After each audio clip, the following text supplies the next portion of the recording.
Le geste d'une technologie obsolète, c'est ce qui va devenir nos incontournables pompes à essence avec l'avènement des véhicules électriques. Nous nous conduisons inévitablement vers le changement d'une industrie vieille de 250 années, l'industrie des véhicules à combustion. Bienvenue chez Imotrix, l'entreprise qui s'est faite le défi de faire la mobilité électrique en Afrique une réalité. Révolu le temps où il fallait exclusivement dépendre de cet or noir raffiné dans les pays du Golfe, indispensable pour assurer nos déplacements. Les véhicules électriques font de plus en plus partie de notre réalité et à l'horizon 2035, sur tous les pays du monde entier, on aura une adoption en masse de véhicules électriques car les véhicules à combustion seront bannis de la production mondiale. L'un des facteurs accélérateurs de cette transition, c'est bien sûr le coût du carburant à la pompe. La question qui se pose aujourd'hui, sommes-nous prêts pour cette transition? Et surtout ici en Afrique, lorsque nous avons un déficit énergétique de l'ordre de 50% que nous traînons depuis plusieurs années, depuis l'apparition bien sûr de l'électricité sur le continent africain, environ 600 millions de personnes sont en train de vivre aujourd'hui sur ce continent avec des difficultés d'accès à l'électricité. Ce qui pousse le consommateur à se demander si ce concept est viable dans notre contexte. La plupart des électro-sceptiques mettent beaucoup cet argument en avant. Vous n'avez pas assez d'électricité en Afrique pour pouvoir passer aux véhicules électriques.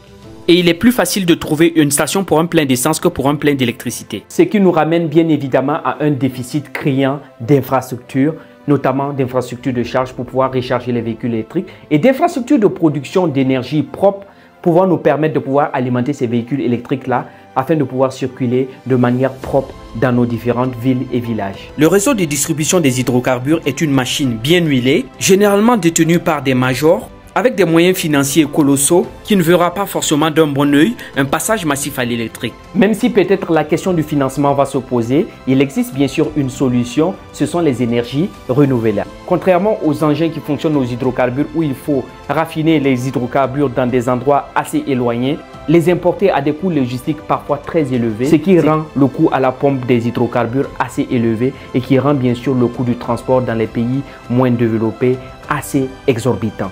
Vous n'êtes pas sans savoir que le transport fait partie des besoins vitaux d'un être humain. Grâce à l'avènement de l'électrique, nous sommes peut-être sur une niche qui va permettre de pouvoir décarboniser le secteur des transports et permettre à des pays présentant des défis économiques comme les nôtres de pouvoir avoir un transport à moindre coût. Nous sortirons ainsi de la dépendance des énergies fossiles avec l'apparition des systèmes de stockage de grande capacité, de quoi stocker l'énergie du soleil en grande quantité, générée par une production massive grâce à des panneaux photovoltaïques et qui présente bien sûr l'avantage d'être moins onéreux en termes de coût. La solution donc trouvée est de pouvoir produire en grande quantité des énergies renouvelables propres et bon marché afin de pouvoir permettre l'alimentation de nos différents véhicules électriques et de pouvoir circuler en toute quiétude et pouvoir décarboniser le secteur de nos transports. Contrairement aux hydrocarbures fonctionnant en situation de monopole, notamment au profit des lobbies, produire des énergies renouvelables décarbonisées afin de pouvoir alimenter nos véhicules électriques est tout à fait possible à petite échelle, à l'échelle de votre maison, à l'échelle peut-être de votre village ou de votre commerce,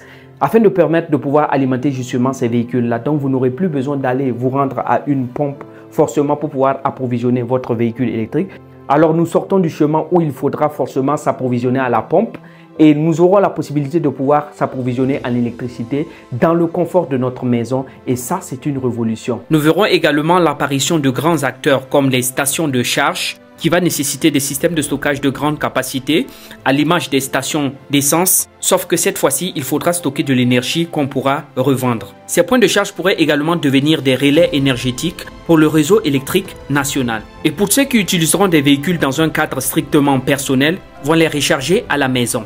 Il existera bien sûr toujours des stations de charge beaucoup plus focalisées sur les utilisations à but commercial ou industriel, qui mobilisera moins de moyens financiers que les stations d'hydrocarbures. Et cela va sans dire que la micro-activité économique qui va se créer autour de ce secteur va être assez intéressante, et surtout pour les pays à fort défi économique comme les nôtres. Devenir un opérateur de charge avec de faibles moyens sera désormais impossible.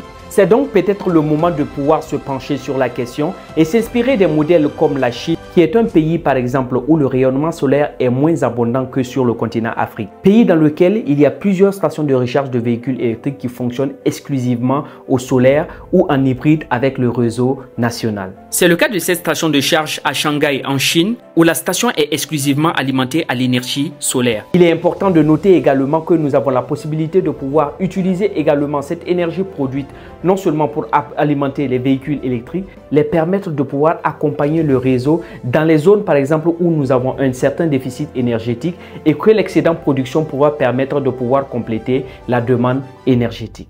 Les véhicules électriques, ce n'est donc plus qu'une question de mobilité, mais c'est aussi une question d'alimentation en énergie électrique. Nous tenons là peut-être la solution à notre déficit énergétique. C'est le lieu de rappeler que nous offrons des solutions clés en main avec la possibilité de pouvoir vous accompagner tout au long de votre projet dans le cadre de la mobilité électrique, que vous soyez sur le continent africain ou partout dans le monde. Et nous sommes un consultant en la matière. Qu'il s'agisse de pouvoir concevoir votre projet sur papier, réaliser un modèle à petite échelle ou tout simplement vous accompagner dans la réalisation, nous disposons d'un réseau de collaborateurs, de partenaires et de fournisseurs pour vous aider dans la réalisation de votre projet énergétique ou de mobilité électrique. C'était Daniel Kabouré, dirigeant fondateur de Imotrix, et n'oubliez pas qu'avec Imotrix, nous conduisons l'Afrique à l'électrique.